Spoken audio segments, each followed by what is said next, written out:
aad baan idiin salaamayaa warbaahinta Bursalax Production oo ku mahadsantihiin inaad la soo xiriirtaan waxaana iga weydiisaan arrimaha kaarka Neyre iyo hadaladii Puntland ka soo yeeray haddii aan aragtidayda ka dhiibto anigu kaarkan waa kaar Soomaaliyeed waa aqoonsi Soomaaliyeed waana aqoonsi cadaynaya inaad Soomaali tahay wax badan ku qabanaya oo wadankaaga markaad joogtid dhexdiisa wax badan kaaga qabanaya mana ahan kaar qof leeyahay Xasan Sheekh malahan Muqdisho malahan Boosaaso malahan Hargeysa malahan waa kaar Soomaaliyeed waa aqoonsi Soomaaliyeed marka koowaad marka waxaan leeyahay kaarka horta sidaas weeye marka labaad arrimahan la siyaasadeynayo oo wadanka ka jira waxa fiican waxyaalaha masiiriga ah in laga daayo runtii madaxda Puntland ay madaxdeedii yihiin oo madaxa ay saaran yihiin haddana wax badan ay ku qaldan yihiin oo aan lagu raaci karin baa jirta Puntland waa maamul goboleed waana maamul goboleed ka tirsan dowladda federaalka waxaa jirta marka wax maamul goboleedku uu gaar u leeyahay iyo wax dowladda dhexe ay gaar u leedahay oo aan cidna ka hadli karin waxyaalaha marka waxaa fiican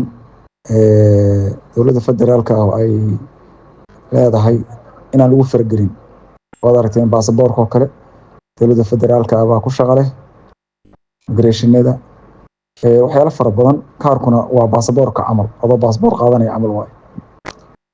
sidaa darteed runtii madaxda Puntland marka haddii aan kala qaado cidda hadda ay ka soo yeertay kaarka ayaan la qaadanin qofkii qaatana waa dambiili ay ka soo yeertay wuxuu ahaa nin wasiir warfaafin ugu magacaaban madaxweynaha Puntland oo runtii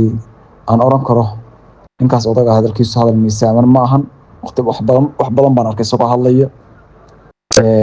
inta badanna wuxuu ku hadlaa hadal aan miisaan lahayn hadalaas leedahay ma control hadalaas leedahay qofkan iska hadlay baad ku arkaysaa marka waxaan leeyahay ninka hadalkiisa looma qaban karo madaxda kale ee Puntland hadii madaxweyne ku-xigeenka iyo cidda la midka ah ninka hadalkiisa looma qaban karaan leeyahay waxaan oran karaa hadalkaas inuusan waa hadal aan cidna uusan kala tashan madax kalena aan ka imaan baan oran karaa waayo hadal runtii macna leh ma aha hadalkaas marka ninkaas hadalkiisu uusan macnaha badan lahayn buu ka yimid hadal hadda aanu madaxda Puntland ee kale ku eedayn karnana ma ahan waxaana leeyahay asaga ha lagu koobaan leeyahay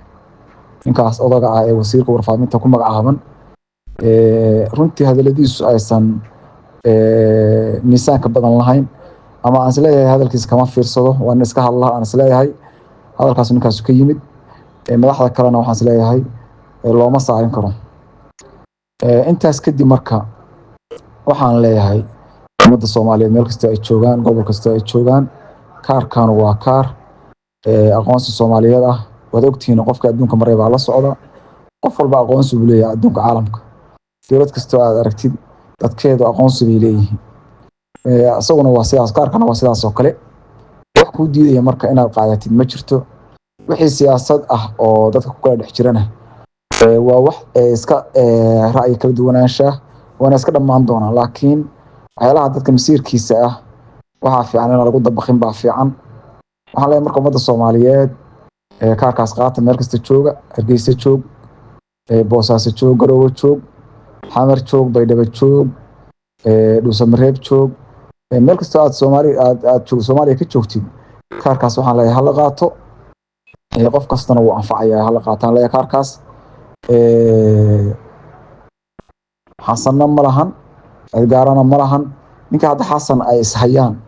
xasan iyo qofka kale ishayaan waa laba shakhsi weey laakiin kaarkan waa kaar ummadda Soomaaliyeed ka dhaxeeya intaasaan oran lahaa waan idin mahadcelinayaa Bursalax Production aad baa u mahadsantihiin magacayguna waa Cabdulqaadir Cali Daahir oo ka mid ah bulshada reer Puntland aad iyo aad baa u mahadsantihiin assalaamu calaykum waraxmatullaahi wabarakaatuh